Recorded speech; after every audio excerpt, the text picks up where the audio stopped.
அம்மா உன் வார்த்தை வேதம் என்றெண்ணும் மகனும் நான் தானம்மா. உலவும் என் கோயில் பேசும் என் தெய்வம் உலகில் நீதானம்மா. தாயே உன் கண்ணில் துளி நீர் கண்டாலும் இதயம் தாங்காதம்மா. ஏதோ உன் நெஞ்சில் துயரம் என்றாலும் விழிகள் தூங்காதம்மா. வண்ணமுகம் வாடி நிற்க பார்த்ததில்லை நானும் என்னாலும்.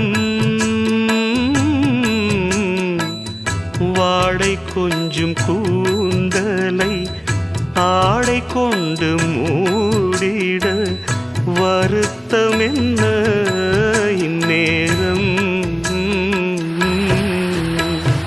சொல்லி சொல்லி வந்தது